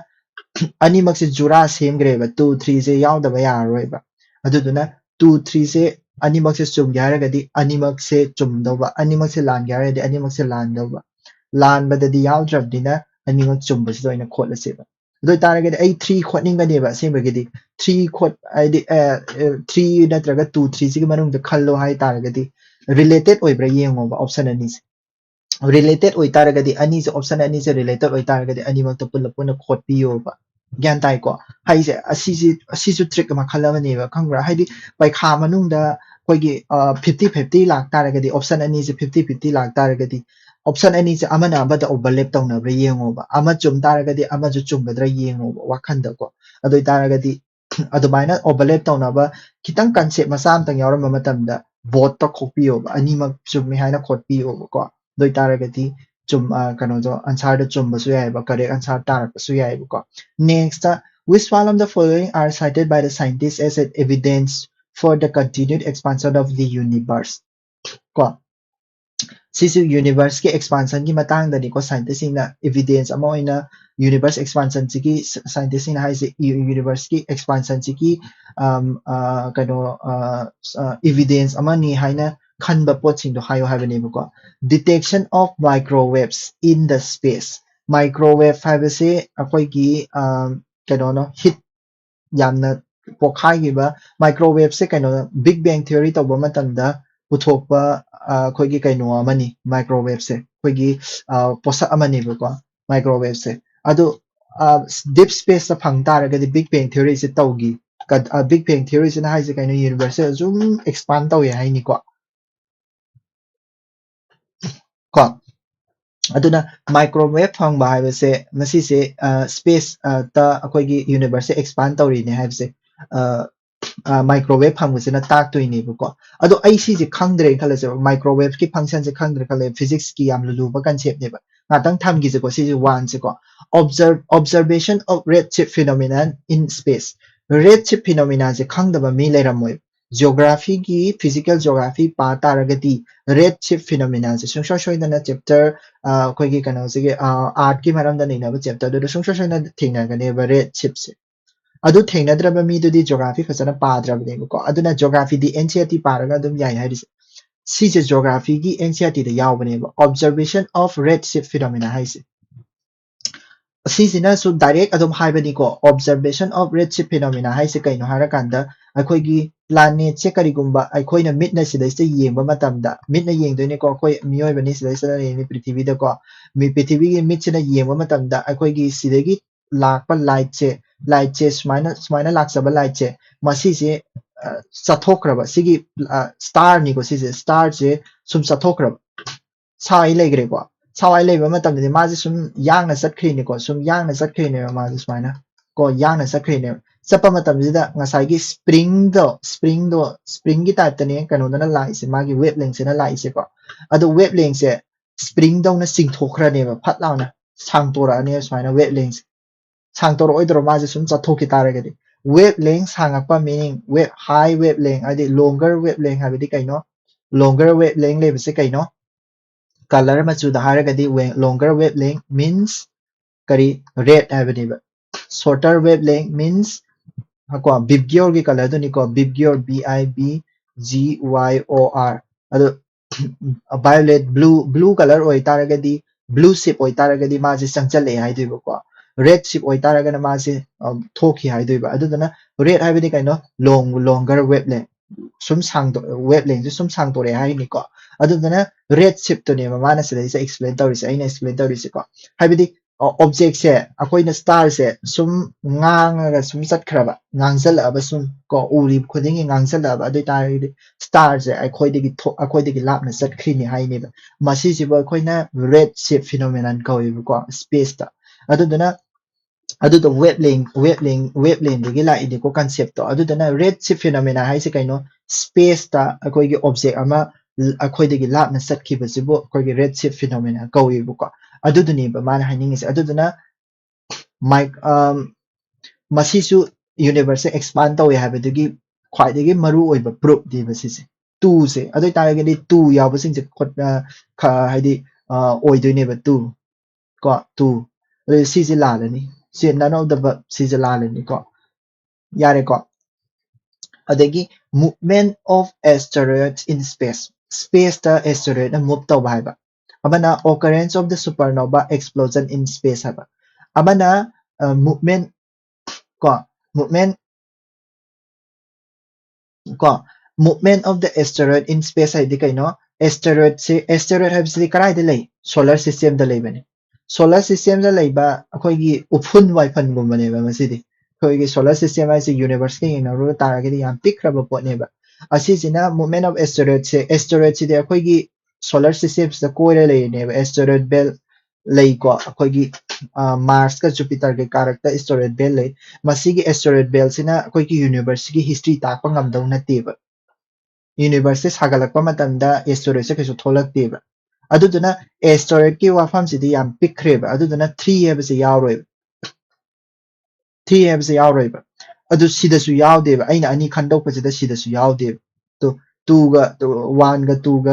ꯇꯨꯒ ꯈꯛꯇꯅꯦꯕ ꯑꯗꯨꯗꯨꯅꯅꯦ ꯁꯤꯁꯦ ꯑꯗꯨꯝ ꯂꯥꯜꯂꯅꯦꯕ ꯃꯁꯥꯅꯁꯨ ꯑꯩꯈꯣꯏꯅ ꯉꯁꯥꯏ option ꯑꯅꯤꯁꯦ ꯈꯛꯇꯪ ꯇꯥꯔꯕꯅꯤꯅ ꯃꯁꯥꯅꯁꯨ ꯑꯗꯨꯝ ꯂꯥꯜꯂꯅꯤꯀꯣ occurrence of supernova explosion in the space supernova ꯍꯥꯏꯁꯦ ꯀꯩꯅꯣ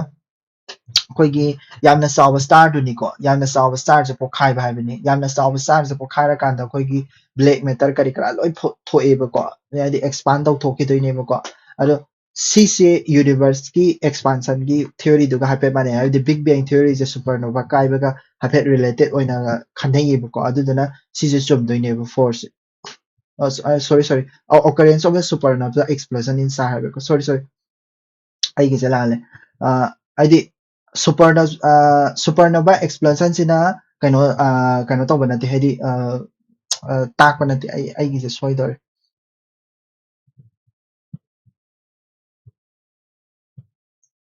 ko supernova ꯑꯩꯁꯦ ꯁꯣꯏꯗꯧꯔꯦ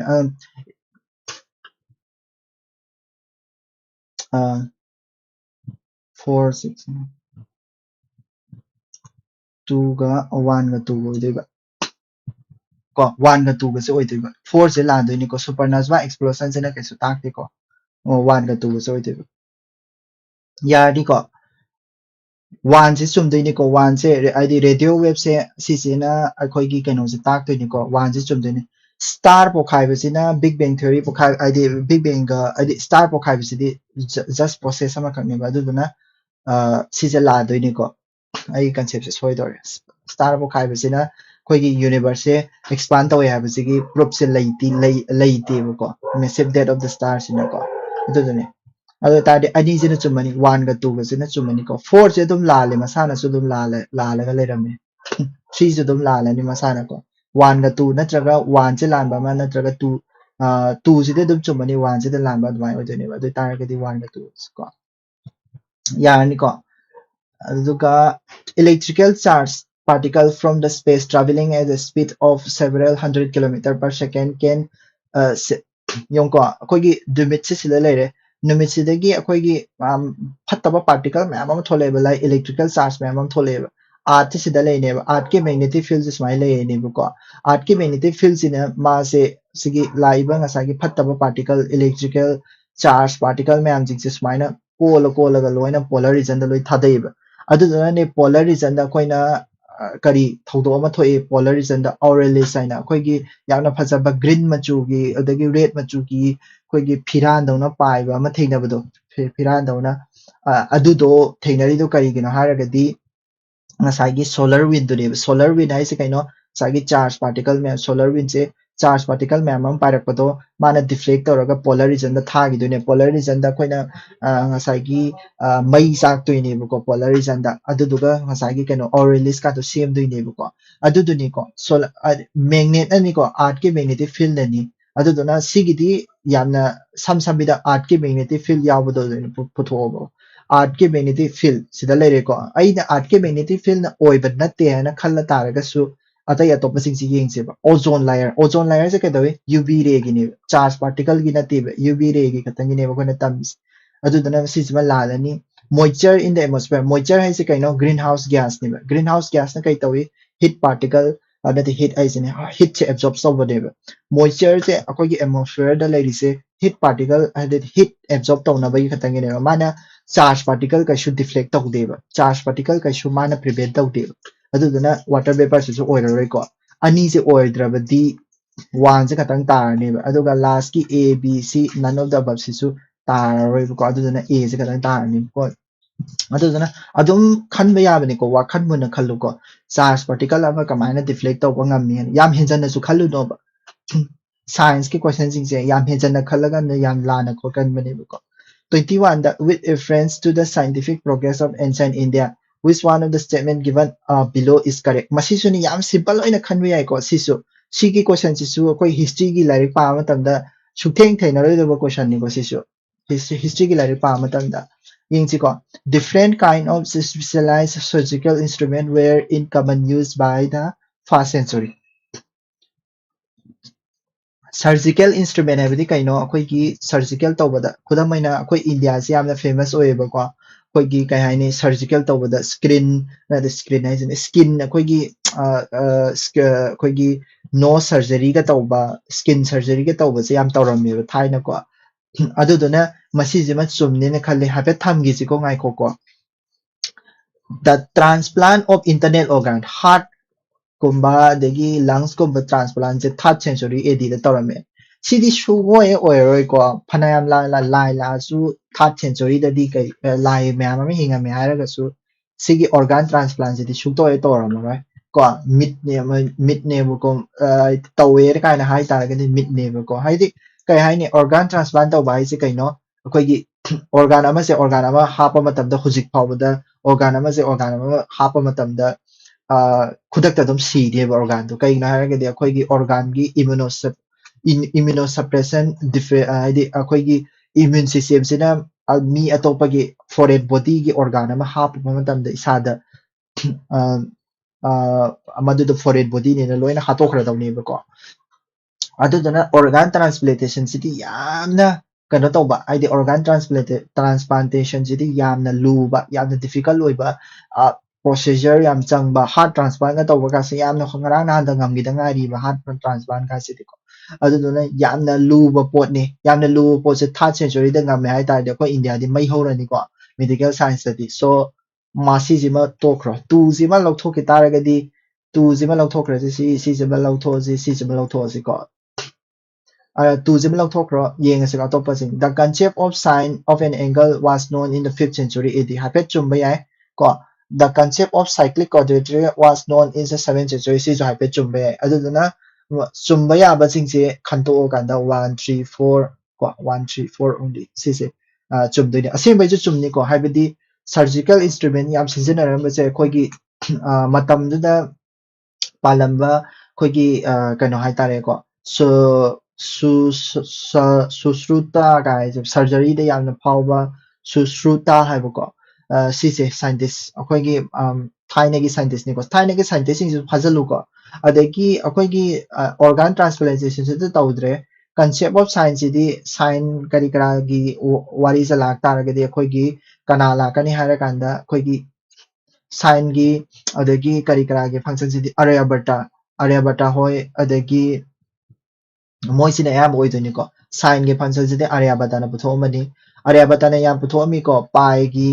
फंक्शन अदगी जीरो नंबर से एज अ प्लेस वैल्यू अमी ओइना का पुथोमिस आर्यभट्टाना गातरिको अदगी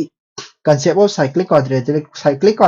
पंता अदे ब्रह्मगुप्ता जनिसे वैमान अदुम फजना येक्तना खोतना अदे quadrilateral की area से पुथोअमी मानको formula of area of cyclic quadrilateral is Brahmagupta's formula हायरगसु खंगनै खम्बा अदुदुना सिजु चुमनिको होय सी मैम सिजे खंगद्रे हायरगसु अखोइगी ngसाइगी सिगी 2 जे हेक लौथोके मतदा अखोइदा 50-50 ताबा आंसर अमा दुम थोलअनी बा अदुदुना अखोइगी राइट करेक्ट आंसर खुमना बखोना मतदा सिसिना कानादोइनिको 22 दा with reference to the history of the ancient India which one of the following was the common to both Buddhism and Jainism सिदिने सुंसोय सोयदना क्वेश्चन अमदि दम हांगदौ लेराबनि सही खुदिगी Buddhism Jainism से अदुदना सिजि सुंसोय सोयदना पाबिगदब चैप्टर ओइदोइनेबको कदवे avoidance of extremities and penas and enjoyment Buddha panba matamda Buddha haibse middle part hairaga adum khangnabane Buddha gidi aduduna avoidance of extremism se Buddha dadi yae but Jainism dadi yabra Jainism se yengobako moidadi phi ga se thong da bida dum chapko se chatpani ba khama Jainism dadi ko yamna haidi chara ge helaga ga moigi pap che kokchana ba kana chara ge helaga mathada ga sijabani ba khambra extremist ओइबगी चांगदेदि Jainism मु लै religion द Jainism मु तौबसे लैतेबा अदुदुना extremist याम ओयबा मोइसे अदुदुना avoidance of extremist हाबिसे जैनिज्म ददि पानबे यादे अदुदुना सिगि स्टेटमेंट जे लाले कैनादि अनिमक्ता मानबदा थियो हाबिनि को हाइजे कमन हाबिनि अदुदुना avoidance of extremist हायरक तारगदि होय बुद्धिज्म दि तौएबा जैनिज्म दि तौदि मानदे को अनिसे indifference in the authority of Vedas चुम्मेको सिदि वेदगी हाइदि यामना अखोइगी रिलीजन द तावबा जैगा द यामना पोट यामना कटपा अदुगा करी काय हाइदि काय हाइनि वेदगी स्क्रिप्ट तो पारगा अखोइगी अफाबा थबक तौरिनि वेदगी स्क्रिप्ट तो इल्लगदि अफाबा थबक तौरिनि वेदगी स्क्रिप्ट तो इंद्रगदि फतबा थबक तौरिनि कायना तौबा पोटसे बुद्धिज्म ने यादेबा बुद्धिस्ट कांगु सिंगिना तौइसे काइनो सेल्फ नॉलेज ने हेले इंपोर्टेंट ओइ कायना खंजबदनेबा अदुदुना अनिमकने यादेबा बुद्धिस्ट अमसुंग जैनिज्म ना वेदजे अनिमक यादेबा को सो को सिदि अनिमक यादबनिना सिजे मानरीने सिगे मदि चुम्मिने को सिजे मदि चुम्मिने को अदगी denial of efficacy of ritual यो को denial of efficacy हाइदि सिजु चुम्मिने को हाइदि आई हायरकेबको अखोइगी रिचुअल तौबा मतमदा अखोइगी कदौगे हायरकांदा रिचुअल तौबा मतमदा पोचे यामना थादबा पोचे यामना कटपा खोटपा अदुगुंबा efficacy यामना लेबा रिचुअल से को हाइदि sacrifice यामना तौबा सिगुंबसे deny याम तौए हाइदि मोइने यानिंगदेबा अनिमकने यानिंगिदे को अदुदि बुद्धिस्ट जैनिज्म अदुदुना अनिजु चम्मे अदुना ꯈꯪꯖꯜꯂꯨꯀꯣ Buddhism Jainism ꯒꯤ ꯃꯥꯟꯅꯕ ꯈꯦꯠꯅꯕ ꯑꯗꯨꯁꯨ question ꯗ ꯌꯥꯝ ꯍꯪꯉꯛꯄ ꯌꯥꯏꯀꯣ 2 ꯒ 3 ꯒꯁꯦ ꯑꯣꯏꯗꯣꯏꯅꯦ ꯑꯗꯨꯗꯤ ꯀꯣ ꯑꯗꯨꯒ ꯁꯤꯒꯤ 1 ꯁꯦ ꯂꯥꯟꯈꯤꯕ ꯃꯇꯝꯗ ꯉꯁꯥꯏꯒꯤꯗꯣ 1 ꯁꯦ ꯂꯥꯟ ꯇꯥꯔꯒꯗꯤ 1 ꯁꯤ ꯂꯥꯜꯂꯅꯤ ꯁꯤꯁꯨ ꯂꯥꯜꯂꯅꯤ ꯁꯤꯁꯨ ꯂꯥꯜꯂꯅꯤ ꯑꯗꯨ ꯇꯥꯔꯒꯗꯤ 2 ꯒ 3 ꯒꯁꯦ ꯃꯁꯥꯅ ꯑꯗꯨꯝ ꯄꯨꯊꯣꯛꯆꯕ ꯌꯥꯔꯅꯤꯀꯣ ꯑꯩ ꯉꯁꯥꯏꯒꯤ ꯃꯊꯛꯀꯤ ꯑꯟꯁꯔꯁꯦ ꯈꯨꯝꯃꯨꯗ꯭ꯔꯁꯨ 1 ꯁꯦ ꯂꯥꯟꯕ ꯃꯇꯝꯗ 1 ꯁꯦ ꯂꯣꯏ ꯀꯛꯈ꯭ꯔꯅꯦꯕ ꯑꯗꯨꯒ 2 ꯒ 3 ꯒ ꯈꯛꯇꯪ ꯂꯦꯝꯍꯧꯔꯅꯤ 2 ꯒ 3 ꯒꯁꯦ ꯑꯗꯨꯝ ꯈꯣꯠꯄ ꯌꯥꯏ ꯁꯤꯁꯨ ꯍꯥꯏꯗꯤ elimination method ꯄꯥꯜꯂꯒ ꯏꯔꯥꯏ ꯂꯥꯏꯅ ꯈꯣꯠꯇꯣꯛꯄ ꯌꯥꯕꯅꯦꯕꯀꯣ which of the following can be said to be essential part of the exclusive governance exclusive ꯍꯥꯏꯕꯗꯤ ꯀꯩꯅꯣ ꯑꯩꯈꯣꯏꯒꯤ inclusive ꯍꯥꯏꯕ sorry inclusive ꯍꯥꯏꯕꯗꯤ ꯀꯩꯅꯣ ꯍꯥꯏꯔꯀꯥꯟꯗ ꯑꯩꯈꯣꯏꯒꯤ ꯃꯤ ꯈꯨꯗꯤꯡꯃꯛ ꯌꯥꯎꯍꯟꯕ ꯍꯥꯏꯕꯅꯦꯕꯀꯣ part of the essential part of the the banking system da ꯑꯩꯈꯣꯏꯒꯤ inclusive governance ꯂꯩꯍꯟꯒꯦ ꯍꯥꯏ ꯇꯥꯔꯒꯗꯤ ꯑꯩꯈꯣꯏꯗ ꯀꯔꯤ ꯇꯧꯕ ꯌꯥꯏ ꯁꯤꯅꯦꯕꯀꯣ inclusive ꯍꯥꯏꯗꯤ ꯑꯩ ꯍꯧꯖꯤꯛꯇ ꯍꯥꯏꯖꯒ꯭ꯔꯦꯀꯣ inclusive ꯍꯥꯏ ꯇꯥꯔꯒꯗꯤ inclusive ꯍꯥꯏꯕꯁꯤꯒ exclusive ꯍꯥꯏꯕꯁꯤꯒ ꯈꯦꯠꯅꯩꯀꯣ inclusive growth ꯍꯥꯏ ꯇꯥꯔꯒꯗꯤ ꯑꯩꯈꯣꯏꯅ ꯑꯩꯈꯣꯏꯒꯤ ꯀꯩꯅꯣꯁꯦ ꯐꯣꯀꯁ ꯑꯣꯟ ꯍꯥꯏꯗꯤ ꯃꯥꯒꯤ ꯒ꯭ꯔꯣꯠ ꯂꯩꯍꯟꯕꯗ ꯍꯥꯏ ꯇꯥꯔꯦꯀꯣ ꯍꯥꯏꯗꯤ sorry governance ꯍꯥꯏ ꯇꯥꯔꯒꯗꯤ ꯑꯩꯈꯣꯏꯅ accountability ꯂꯩꯕ transparency ꯂꯩꯕ ꯀꯣ transparency ꯂꯩꯕ accountability ꯂꯩꯕ ꯀꯣ ꯑꯗꯨꯒꯨꯝꯕꯗꯣ ꯑꯣꯏꯗꯣꯏꯅꯦꯕ accountability ꯂꯩꯕ participation ꯌꯥꯝꯅ ꯂꯩꯕ participation ꯀꯣ ꯑꯗꯒꯤ welfare ꯀꯣ social welfare ꯀꯣ social welfare ꯑꯗꯨꯒꯨꯝꯕ ꯑꯣꯏꯗꯣꯏꯅꯦꯕ ꯑꯗꯨ ꯑꯣꯏꯇꯥꯔꯒꯗꯤ ꯑꯩꯈꯣꯏꯅ ꯀꯩꯗꯧꯒꯦ ꯍꯥꯏꯔꯀꯥꯟꯗ non banking finance companies non banking ꯑꯣꯏꯕ finance companies ꯃꯌꯥꯝ ꯂꯩꯀꯣ loan ꯄꯤꯕ companies ꯃꯌꯥꯝ ꯑꯃ ꯂꯩ ꯑꯗꯒꯤ ꯀꯩꯅꯣ ꯄꯤꯕ companies ꯃꯌꯥꯝ ꯑꯃ ꯂꯩꯌꯦꯕꯀꯣ ꯍꯥꯏꯗꯤ interest ꯂꯧꯕ ꯈꯣꯠꯄ companies ꯃꯌꯥꯝ ꯑꯃ ꯂꯩ ꯄꯩꯁꯥ ꯊꯝꯐꯝ companies ꯃꯌꯥꯝ ꯑꯃ ꯂꯩ ꯃꯗꯨꯒꯤ companies ꯁꯤꯡꯗꯣ ꯀꯩꯗꯧꯕ banking ꯌꯥꯍꯟꯕ ꯍꯥꯏꯕꯅꯤ ꯂꯣꯏꯅꯃꯛ private companies ꯁꯨ ꯂꯣꯏꯅꯃꯛ banking ꯌꯥꯍꯟ ꯇꯥꯔꯒꯗꯤ ꯄꯩꯁꯥ ꯊꯝꯐꯝ ꯈꯣꯠꯄ ꯌꯥꯍꯟ ꯇꯥꯔꯒꯗꯤ government ꯅ ꯀꯃꯥꯏꯅ control ꯇꯧꯅꯤ ꯃꯁꯤꯁꯤꯃꯗꯤ ꯑꯣꯏꯊꯣꯛꯑꯣꯏꯗꯕ ꯄꯣꯠꯅꯦꯕ non banking companies ꯃꯌꯥꯝ ꯑꯃ ꯂꯩꯌꯦꯕ financial companies ꯃꯁꯤ ꯃꯌꯥꯝꯁꯤꯡꯁꯦ ꯂꯣꯏꯅꯃꯛ banking companyꯗ ꯑꯣꯟꯊꯣꯛꯈꯤ ꯇꯥꯔꯒꯗꯤ non bankingꯗꯣ bankingꯗ ꯑꯣꯟꯊꯣꯛꯈꯤ ꯇꯥꯔꯒꯗꯤ ꯁꯦꯟꯅꯕ government ꯅ ꯌꯥꯝ ꯋꯥꯅꯦꯕ ꯑꯗꯨꯗꯨꯅ ꯃꯁꯤꯁꯦ ꯉꯝꯃꯣꯏꯀꯣ establish effective district planning committees in all the district ꯁꯤꯁꯤꯃꯗꯤ ꯆꯨꯝꯃꯦ ꯌꯥꯝꯅ ꯆꯨꯝꯕ ꯋꯥꯐꯝꯅꯤ ꯉꯁꯥꯏ 2011ꯒꯤ question 2011ꯒꯤ questionꯗꯨꯗꯁꯨ ꯌꯥꯎꯈꯤꯕꯅꯤꯀꯣ ꯑꯩꯈꯣꯏꯒꯤ ꯁꯤꯒꯤ district planning committee ꯁꯦ ꯀꯣ ꯑꯁꯤꯁꯦ inclusive governance ꯒꯤꯅꯤ ꯌꯥꯝ ꯆꯨꯝꯃꯤ ꯍꯥꯏꯕꯗꯤ ꯀꯩꯅꯣ ꯂꯩꯅꯕꯅꯦꯕ participation ꯂꯩꯅꯕꯒꯤꯗꯃꯛꯇꯅꯦꯕꯀꯣ increase the government spending on public health ꯁꯤꯁꯨ ꯌꯥꯝ ꯆꯨꯝꯃꯤ social welfare ꯒꯤꯅꯤ ꯀꯣ inclusive growth inclusive governance ꯒꯤꯅꯤꯀꯣ ꯁꯤꯁꯨ strengthening the midday meal sisu social welfare gini inclusive governance gini yam chumi ko ani ahumoi ahumok si chumani si gatang lalani to tadi 2 3 4 ko 24 25 25 patang tawge ko the Nagara Dravida and the Vesara are the koigi masi se kanoni temple form ni ko Dravida se palakpa matamda koina ningsing ba yabse Dravida se koigi kanoni ꯑꯩꯈꯣꯏꯒꯤ dance ꯐꯣꯝꯗꯁꯨ ꯂꯩ ꯑꯗꯒꯤ language ꯐꯣꯝꯗꯁꯨ ꯂꯩꯌꯦꯕ but ꯅꯥꯒꯥꯔꯥ ꯗ꯭ꯔꯥꯕꯤꯗꯤꯌꯥꯁꯤꯗꯒꯤ ꯑꯩꯈꯣꯏꯅ ꯁꯤ ꯃꯌꯥꯝꯁꯦ ꯂꯣꯏ ꯑꯣꯏꯕ ꯌꯥꯏꯕ ꯔꯦꯁꯤꯌꯦꯜꯁꯨ ꯑꯣꯏꯕ ꯌꯥꯏ ꯂꯤꯡꯒ꯭ꯋꯤꯁꯇꯤꯛꯁꯨ ꯑꯣꯏꯕ ꯌꯥꯏꯕ ꯑꯗꯒꯤ ꯇꯦꯝꯄꯜꯁꯨ ꯑꯣꯏꯕ ꯌꯥꯏꯕ ꯃ꯭ꯌꯨꯖꯤꯀꯦꯜꯁꯨ ꯑꯣꯏꯕ ꯌꯥꯏꯕ ꯕꯠ ꯇꯧꯕꯇꯕꯨ ꯅꯥꯒꯥꯔꯥ ꯍꯥꯏꯁꯦ ꯅꯤꯡꯁꯤꯡꯉꯣꯕ ꯅꯥꯒꯥꯔꯥ ꯀꯣ ꯅꯥꯒꯥꯔꯥ ꯕꯦꯁꯥꯔꯥ ꯅꯥꯒꯥꯔꯥ ꯍꯥꯏꯁꯦ ꯅꯤꯡꯁꯤꯡꯉꯣꯕ ꯍꯥꯏꯗꯤ ꯃꯣꯏꯁꯦ ꯇꯦꯝꯄꯜꯅꯦꯕ ꯅꯤꯡꯁꯤꯡꯉꯣꯕ ꯑꯗꯨꯅ ꯇꯦꯝꯄꯜꯒꯤ ꯇꯥꯏꯞꯅꯦꯀꯣ 3 main style of temple ꯑꯗꯨꯅꯤ ꯇꯦꯝꯄꯜꯒꯤ ꯇꯥꯏꯞꯅꯤ ꯑꯥꯔꯠ ꯌꯥꯝꯅ ꯁꯤꯝꯄꯜ ꯑꯣꯏꯕ ꯀꯩꯅꯣꯅꯤ ꯀꯣꯏꯁꯟꯅꯤꯀꯣ ꯑꯗꯨꯗꯨꯅ ꯇꯦꯝꯄꯜꯒꯤ ꯃꯔꯝꯗ ꯈꯪ ꯇꯥꯔꯒꯗꯤ ꯑꯗꯨꯝ ꯈꯨꯝꯕ ꯉꯝꯅꯤ 25 The Congress ministries resigned in the 7th province in 1939 ꯑꯩꯈꯣꯏꯅ ꯁꯤ ꯁꯨꯝ ꯂꯣꯖꯤꯛꯅ ꯌꯦꯡꯁꯦꯕ ꯃꯤꯅꯤꯁꯇꯔ ꯑꯃ ꯔꯤꯖꯥꯏꯟ ꯇꯧꯏ ꯀ ꯍꯥꯏꯁꯦ ꯀꯔꯤ ꯃꯔꯝꯒꯤ ꯑꯣꯏꯔꯝꯗꯧ ꯃꯥꯟꯒꯦ ꯃꯤꯅꯤꯁꯇ꯭ꯔꯤꯁ ꯑꯃ ꯔꯤꯖꯥꯏꯟ ꯇꯧꯏ ꯍꯥꯏꯁꯦ ꯀꯔꯤ ꯃꯔꯝꯒꯤ ꯑꯣꯏꯔꯝꯗꯧ ꯃꯥꯜꯂꯤ ꯃꯥꯁꯦ ꯄ꯭ꯔꯣꯇꯦꯁ ꯑꯃꯒꯤꯗꯃꯛꯇ ꯔꯤꯖꯥꯏꯟ ꯇꯧꯕ ꯑꯣꯏꯔꯝꯗꯣꯏꯅꯦ ꯀꯩꯅꯣ ꯀꯪꯒ꯭ꯔꯦꯁꯀꯤ ꯃꯤꯅꯤꯁꯇ꯭ꯔꯤꯁ ꯃꯌꯥꯝ ꯑꯃ ꯔꯤꯖꯥꯏꯟ ꯇꯧꯋꯦꯕ 1939ꯒꯤ ꯃꯇꯝꯗ ꯀꯔꯤ ꯃꯔꯝꯒꯤ ꯃꯔꯝꯗꯨꯗꯤ ꯑꯩ ꯍꯥꯏꯔꯛꯀꯦꯕ 1939 ꯍꯥꯏꯁꯦ ꯀꯩꯅꯣ 1939 ꯁꯦ ꯈ꯭ꯋꯥꯏꯗꯒꯤ ꯋꯥꯔꯜꯗ ꯀꯔꯤ ꯊꯣꯛꯈꯤꯒꯦꯕ World War IIꯊꯣꯛꯈꯤꯕ ꯃꯇꯝꯅꯦ World War II ꯊꯣꯛꯈꯤꯕ ꯃꯇꯝꯗ ꯄ꯭ꯔꯣꯇꯦꯁ ꯇꯧꯔꯤꯁꯦ ꯀꯔꯤꯒꯤꯅꯣꯕ ꯀꯪꯒ꯭ꯔꯦꯁꯀꯤ ꯃꯤꯅꯤꯁꯇꯔ ꯃꯌꯥꯝꯁꯤꯡꯁꯤꯅ ꯄ꯭ꯔꯣꯇꯦꯁ ꯇꯧꯔꯤꯁꯦ ꯀꯔꯤꯒꯤꯅꯣꯕ yam irai lai ba concept ni ko world war matam da akhoi gi India se khanghan da bida ko matam du gi viceroy na India se khanghan da bida India se consult tawram da bida India se world war 2 da yawe na haijalam bai warin ni adu da hairam badu da kai dawge haira kanda India na haisena akhoi yawjarage world war 2 se da akhoi yawrage tawbada bu akhoi India se world war 2 se loi ba matung da India se independent oilu haibane adu da independent oilu haibasida amuk yani amuk yaroi na tawrakone British kangu jingsina fazana hairak taba haitare ko adudagi adugi damakta protest tawbane adugi damakta protest tawbane aduna ministry jingsina protest tawbase karigi maram gino haragadi independent phangkhanabagi damakta protest tawbani ko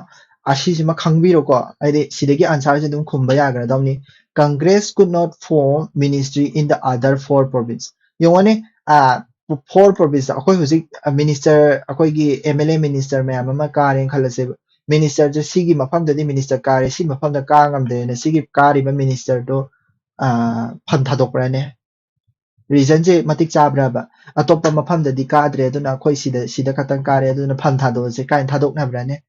thadok na de ko kai huzik ti chongchen da bi ngata ni BJP de yabudo Congress amo Congress de yabudo Trinam de ke Congress amo ko BJP da ai mathada ga lening da bagi ko chong chong na bi ne huzik tong na ise adu dana oiroi da bani pham thadok pa lai ri chong na bana heli ko si si ba la la ni emergence of the left wing in the Congress made the working of the ministries impossible left wing right wing and ani thona khaidor e ba ko Congress se matam da but tawada bu Congress se left wing right wing and khaidorok taraga su Congress marakta yingthina taraga su British World War II matam ni ba mabani ka da bai khana duino ba mabani khanaraga left wing right wing and khanaraga kari da bagi moi masen resign tawna duino ba ibani khanare adu di ibani resign tawra se kai da bai haina duino logic khalu ko haidi left wing right wing haise Congress manung da thoksarak pane ba left wing jina kana no Subhash Chandra Bose Nehru ko right wing jina kana no haidi Rajendra Prasad kumba masi kumba jine moi je left wing right wing ana tare ise kaino amana socialist pamba ko amana akoi gi communist pam sumaina haidi nak pak tanarapase masi jina akoi gi World War II matam da mabani je khanaraga kari da bai minister pham thadok to ina moi minister oina ba sing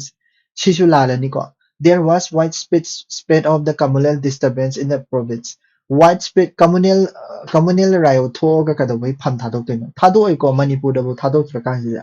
ko ai minister am ta thadoi kari da bai thadok to ina communal riot disturbance thoga kari da bai minister pham thadok to ina pham amoyana ko na ri natra na example da da ke so dum yeng yare ko si si su la ne da none of the above su oiroi ngasai gi sorry nan kano se haidi none of the above se chumani ba se sorry moi ahum se loi lalani so none of the above statements is chumde ko these yani ko 25 se ai history gi timeline ji ma khara phajana khangbam ju changi ko sigma question se khong ne haraga di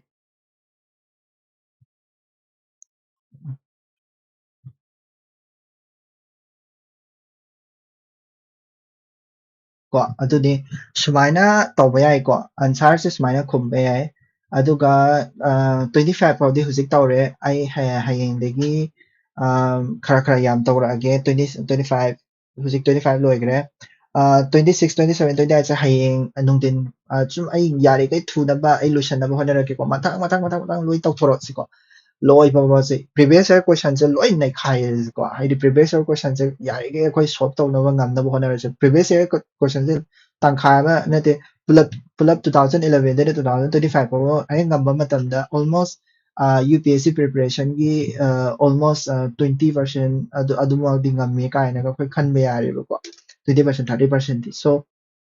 tausi ko adu da important oi ba su khangani ba kari no pot se hangi se have se important oi su khangani ba ko history da na kari important oi no adagi kari da adagi khombangam moi da na kari no khombangam ga da na kari no ka have do adu do khangani ba ko ayamba question ko de ma ai attempt taw na ba ngam na ba hona jarake ko ngasi gi sida lotion le si good night ko